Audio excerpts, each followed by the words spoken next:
तो मीडिया आज हमको सिर्फ बांटने का काम सिखाता है कि कैसे हिंदू मुस्लिम के भी नाम पर हमारा हिंदुत्व करण के नाम पे, या फिर हमको जो है गायें बचाने के नाम पे जय श्री राम बोल के इस तरह के नारे लगा के वो चाहता है कि हमारे जो बच्चे हैं वो कॉपी किताब छोड़ के, कलम छोड़ के त्रिशूल और तलवार उठाएं।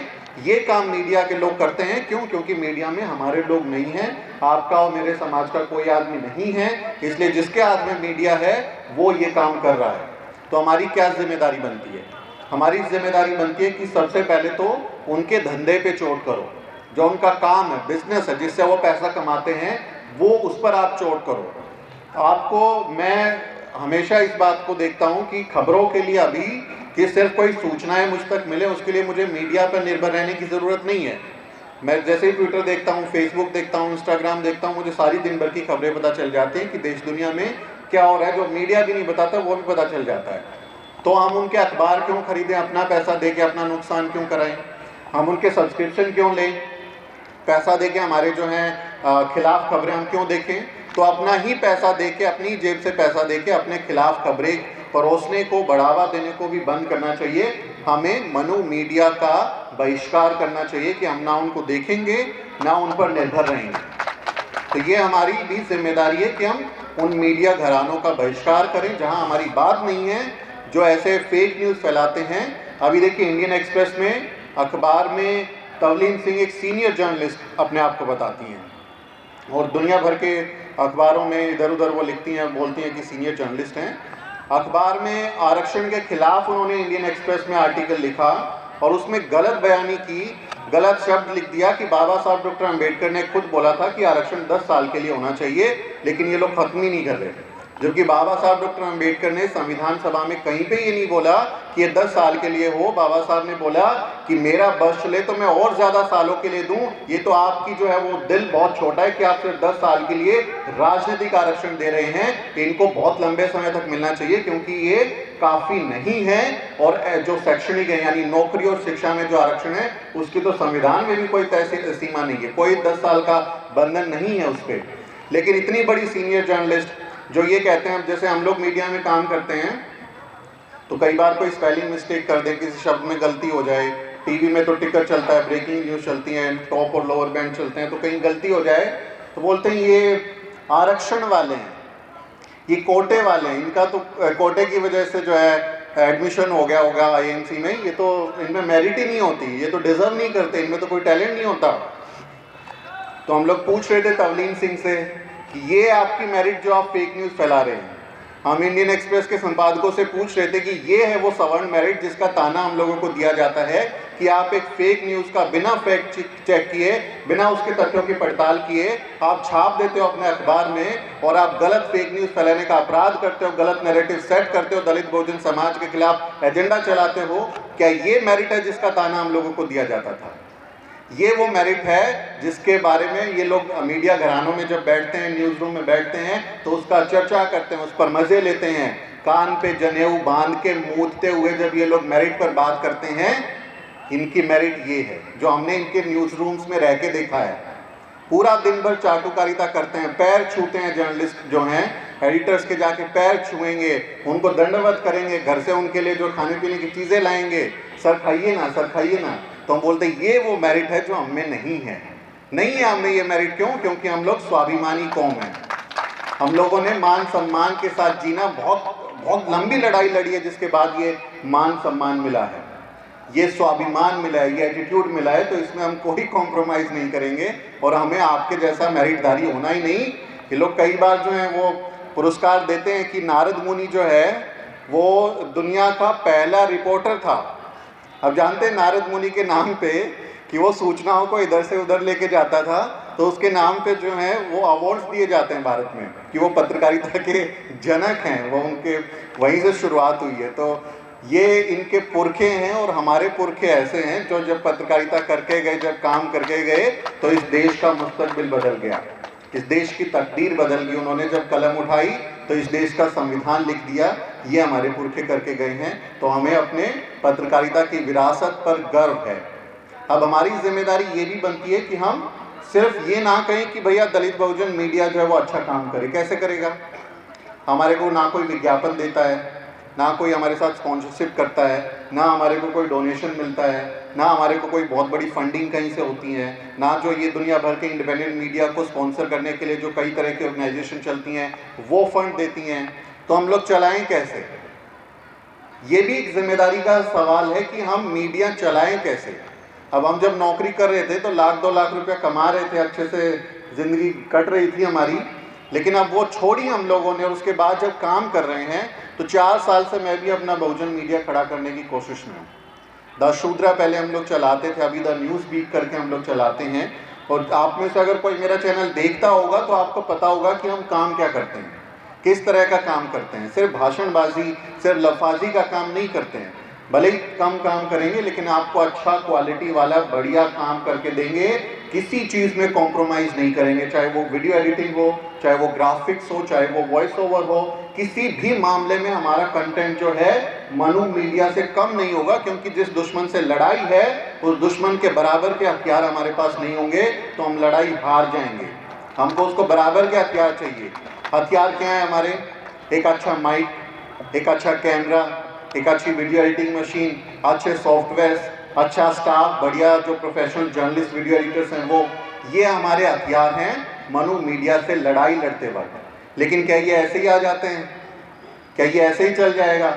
हम लोग क्या ऐसे ही अपना जो है दलित बहुजन मीडिया खड़ा कर पाएंगे? ये भी एक चैलेंज हमारे सामने है कि हम सर्वाइव कैसे करें। हम दलित बहुजन मीडिया के लोग कैसे सिर्फ अपने दम पर अपना मीडिया खड़ा कर पाएंगे। किसी भी कास्ट एट्रोसिटी की खबर को आप देखिए, गूगल करेंगे दलित, तो दलित को मार दिया गया, दलित को छूने की वजह से मार दिया, पानी पीने की वजह से मार दिया, दलित महिला के साथ उत्पीड़न हो गया, तमाम खबरें यही आती हैं। अब दलित मीडिया के तौर पे जो हम लेबल्ड मीडिया, जब बता दिया गया कि हम लोग दलित मीडिया हैं, तो जब हम खबरें करते हैं तो हमारी यही खबरें हैं, ऐसी ही खबरें हमारे सामने आती हैं। और जब भी हम उस पर वीडियो बनाते हैं तो यूट्यूब या फेसबुक या कोई भी सोशल मीडिया जो प्लेटफॉर्म है वो बोलता है ये एडवर्टाइजिंग के लिए सूटेबल नहीं है, क्योंकि ये सेंसिटिव है, इसमें रेप की बात हुई है, एट्रोसिटी की बात हुई है, इसमें तस्वीरें जो हैं, इतनी भयानक एट्रोसिटी देश में हमारे लोगों के साथ होती हैं, ये विजुअल्स जो हैं देख के लोगों की जहनियत ख़राब हो जाएगी, उनको बुरा लगेगा, वो विचलित हो जाएंगे, इसलिए इस पर ऐड नहीं दे सकते। तो आप बताइए, अगर मैं एक महीने में 100 वीडियो एट्रोसिटी की बनाऊं, एक भी पैसा नहीं आएगा हमारे चैनल में, एक भी रुपया नहीं आएगा, क्योंकि वो उसको मोनेटाइज ही नहीं करता है। अब हम फिर क्या करें? अगर हम सिर्फ एट्रोसिटी की खबरें करें तो हम कैसे सर्वाइव करेंगे? आप मेरे परिवार के लोग इसलिए बता भी रहा हूँ, पर हर जगह तो हम बता भी नहीं सकते। लोगों को लगता है बड़ा अच्छा चल रहा है, बहुत बढ़िया बढ़िया ऑफिस बना लिए, बहुत बढ़िया जो है अच्छे से चल रहे हैं। दलित बहुजन मीडिया को सर्वाइव करने के लिए ज़रूरी है कम्युनिटी फीलिंग होना, कि आप जो कम्युनिटी के तौर पे निर्भर करते हैं उनके मंदिर कैसे चलते हैं। आप लोग, हमारे लोग, उनके लोग जा जाके दक्षिणा चढ़ाते हैं, उनके जागरण भंडारे कैसे चलते हैं, वो लोग आके पर्चियाँ काटते हैं और हमारे लोग, उनके लोग मिलके पर्चियाँ कटवाते हैं, जाके वहाँ पर डोनेशंस देते हैं, सामान पहुँचाते हैं, तब जाके उनका वो जो धार्मिक कर्मकांड का धंधा है वो फल फूल रहा है, वो बढ़ रहा है, इतने बड़े बड़े मंदिर और मठ बन गए हैं। तो अपना बहुजन मीडिया हम ऐसे ही खड़ा नहीं कर सकते। अंग्रेजी में कहावत है, money turns your ideas into reality. जो पैसा है वो आपके सपनों को हकीकत में तब्दील करता है। तो आपको दलित बहुजन मीडिया को सपोर्ट भी करना पड़ेगा। ये जिम्मेदारी के साथ मैं आपको कह के जा रहा हूँ कि आपको सपोर्ट भी करना पड़ेगा। खाली बौद्धिक जुगाली से हम लोग काम नहीं कर सकते। अगर मुझे कोई वीडियो बनाना है तो मुझे शूट करने के लिए कैमरा चाहिए, अगर मुझे उसको एडिट करना है तो मुझे एक बढ़िया एप्पल की 2.5-3 लाख रुपए की वीडियो एडिटिंग मशीन चाहिए, मुझे 20,000-50,000 का कोई वीडियो एडिटिंग सॉफ्टवेयर चाहिए जो उसको अच्छे से एडिट करके देगा। तो प्रोफेशनली ऐसे ही हथियारों से हम लोग काम करते हैं। तो ये जिम्मेदारी हमारे समाज के लोगों की भी है कि वो अगर अपना बहुजन मीडिया खड़ा करना चाहते हैं तो वो आगे बढ़ के आएँ और वो आप साथ दें मीडिया खड़ा करने में कि आइए मिलके हम दलित बहुजन मीडिया को खड़ा करके आते हैं। वरना बाबा साहब से लेके पेरियार मान्यवर कांशीराम साहब से लेके सैकड़ों हजारों अखबार पत्र पत्रिकाएं हमारी इस ज़माने में निकली हैं, अभी भी निकली हैं, पिछली शताब्दी में भी ऐसे निकली हैं, लेकिन सारे के सारे क्यों बंद हो गए? ये सवाल भी खड़ा होता है कि जो बाबा साहब डॉक्टर अम्बेडकर 5-5 अखबार चला रहे थे, हम उसको जिंदा क्यों नहीं रख पाए, हम क्यों नहीं चला पाए? क्यों उनकी प्रेस की हालत, आप जाइए बॉम्बे में गया उनके घर में, वो प्रेस जहाँ पर मूक नायक की वो प्रिंटिंग हुई थी, वो आप मशीनें देखेंगे, अब उनका परिवार प्रबुद्ध भारत को अभी प्रकाशित कर रहा है, लेकिन आप उनकी हालत देखेंगे उस प्रिंटिंग प्रेस का, अगर आप नज़ारा देखेंगे बहुत पीड़ा होगी। मेरे चैनल पे वीडियो आप जाके देखिए, उसमें इतनी तकलीफ होगी कि उसकी क्या हालत हो गई है। तो हम क्यों नहीं अपनी विरासत को बचा पाए, क्यों हम उसको आगे जो है उसको मजबूत नहीं बना पाए, ये भी हमारे ऊपर एक सवालिया निशान है कि सिर्फ ताली बजाने से, सिर्फ हम लोग वाहवाही करने से ही काम नहीं चलेगा। अगर आप चाहते हैं वाकई में दलित बहुजन मीडिया को कि वो राष्ट्र निर्माण में अपनी और ज़्यादा भूमिका निभाए, तो अच्छे मीडिया जो लोग आपके हैं, अच्छे प्रोफेशनल हैं, उनकी पहचान करिए, उनको समर्थन दीजिए। और दलित बहुजन मीडिया में जो लोग, हमारे मीडिया के नाम पे भी कुछ आजकल दुकानदारी चल गई है, तो उनकी भी पहचान कीजिए। क्या आपको पता हो कि अच्छा काम कौन कर रहा है? अगर मैं आपको दिन भर डराता ही रहूं, मनुस्मृति आ गई, मनुस्मृति आ गई, संविधान खत्म हो गया, संविधान खत्म हो गया, और मैं आपको डरा के क्लिक बेट्स लेता रहूं और हमारे चैनल पे जो व्यूज़ बढ़ते रहे, उससे मेरे समाज का क्या भला हुआ? उसने अपना पैसा खर्च किया, उसका डेटा खर्च हुआ, उसने रिचार्ज कराया होगा ना, उसका समय खराब हुआ, तो आपने उसको डरा के उससे उगाही कर ली, लेकिन उसको हासिल कुछ नहीं हुआ। तो आप ऐसे मीडिया संस्थानों की, ऐसे मीडिया चैनलों की भी पहचान कीजिए कि जो दलित बहुजन मीडिया के नाम पे अपनी दुकानदारी कर रहे हैं, उनको भी आपके पास ताकत है सब्सक्राइब अनसब्सक्राइब करने की, लाइक करने की, आपके पास कमेंट करने की ताकत है। आप लिखिए, उनको बोलिए कि नहीं, आप जिम्मेदारी का काम कर रहे हैं। जब आप अपने आप को अम्बेडकराइट मीडिया कहते हैं, तो बहुत बड़ी जिम्मेदारी है कि आप अच्छा काम करें। दलित बहुजन मीडिया का नाम, आपकी पहचान सिर्फ आपकी इकलौती पहचान नहीं है, आपके पूरे समाज की पहचान है। जरा सी भी आप गलत बयानी कर दीजिए, फैक्ट गलत दे दीजिए, तुरंत बोल दिया जाएगा कि दलित बहुजन मीडिया के लोगों में टैलेंट नहीं है, कोटे वाले हैं, इनको आता नहीं है, इनसे कुछ होता नहीं है।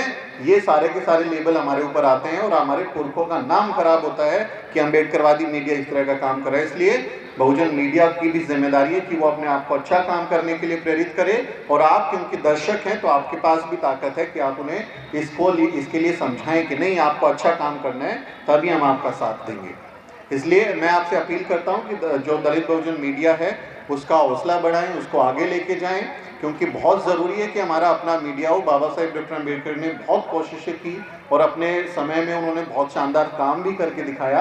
अब ये हमारी जिम्मेदारी है कि हम लोग कैसे काम को आगे बढ़ाएंगे, हम इस कारवां को कैसे आगे ले जा सकते हैं, या यहीं पर छोड़ देंगे, पीछे तो कम से कम नहीं जाने दें। ये हमारी कोशिश होनी चाहिए कि हम अपने बहुजन मीडिया को खड़ा करें और इस जो मनु मीडिया है इसका बहिष्कार करें। अभी हमारे साथी जो हैं वो कह रहे थे कि हम लोग प्रोफेशनल जो लोग हैं, जो अच्छे से पत्रकारिता पढ़ के आए हैं या कहीं काम करके आए हैं, वो लोगों के लिए ट्रेनिंग कैंप्स और बाकी वर्कशॉप्स को जो है आयोजित करें। तो मुझे आपको बताते हुए खुशी है कि हम ऑल इंडिया बहुजन यूट्यूबर्स मीट करके कार्यक्रम हर साल करते हैं। पिछले 4 साल से वो चल रहा है, इस बार भी चौथा उसका हम लोगों ने कार्यक्रम किया दिल्ली में, और 2 दिन का वो कार्यक्रम होता है जिसमें हम लोग बहुत दिग्गज एक्सपर्ट्स को बुलाते हैं। इस बार नवीन सर जो हैं वो, इनके स्क्रिप्टिंग के हमको जो है उदाहरण दिए जाते थे क्लास में कि स्क्रिप्ट लिखना है तो नवीन कुमार का देखो कार्यक्रम, वो कैसे स्क्रिप्ट लिखते हैं। तो इन्होंने स्क्रिप्टिंग के ऊपर हम लोगों को वहाँ पे क्लास दिया। 150 के करीब हमारे बहुजन यूट्यूबर देश भर से आए और उनको हमने ट्रेनिंग दिया। तो हर साल हम कोशिश कर रहे हैं, छोटे ही स्तर पर सही, लेकिन कुछ ऐसा ही काम करने की कोशिश कर रहे हैं कि वो अगर अपना मीडिया हमको नहीं देंगे, अगर हमारे लोगों को वहाँ एंट्री नहीं देंगे, तो हम अपने मीडिया वाले, अपने पत्रकार खुद बनाएंगे। इसलिए मैं इस बात को लेके चलता हूं कि मैं अगर ये कार्यक्रम को जारी रखूंगा, हर साल भी अगर 100-150 पत्रकारों को ट्रेनिंग दूंगा और मेरे पास साधन होंगे तो और ज़्यादा लोगों को इतने बड़े हॉल में इस तरह से कार्यक्रम करके दूं, तो हम 1000 कम से कम अपने रिपोर्टर पत्रकार तैयार करेंगे जो इस समाज में आवाज़ उठाएंगे और हमारे समाज के लिए मजबूती का काम करेंगे। हमें उन पर निर्भर नहीं रहना, हमें अपने मीडिया को खड़ा करना है। इसलिए आपका सहयोग भी चाहिए, आपका समर्थन भी चाहिए। और मैं इस बात को लेकर आश्वस्त हूँ कि मैं अभी बहुत ज़िंदा रहूँगा, काफ़ी साल जीऊँगा। तो मैं अपने आप से ही मैंने इस बात का संकल्प भी किया है कि मैं अपने जीते जी इस देश में राष्ट्रीय बहुजन मीडिया खड़ा करके रहूँगा। ये मेरा निश्चय है। जितनी मेरी कोशिश होगी, मैं लगा हुआ हूँ, अपना राष्ट्रीय बहुजन मीडिया में खड़ा करके ज़रूर रहूँगा। बहुत बहुत शुक्रिया साथियों, आपने मुझे समय दिया। बाबा साहब डॉक्टर अम्बेडकर का एक कोट है जिसका मैं जिक्र करना चाह रहा था, और वो यहाँ पे भी लिखा हुआ है। 18 जनवरी 1943 को बाबा साहब डॉक्टर अम्बेडकर पुणे में एक व्याख्यान देते हैं। महादेव गोविंद रानाडे की 101वीं जयंती होती है। तो बाबा साहब डॉक्टर अम्बेडकर मीडिया के बारे में वहाँ पर बात बोलते हैं।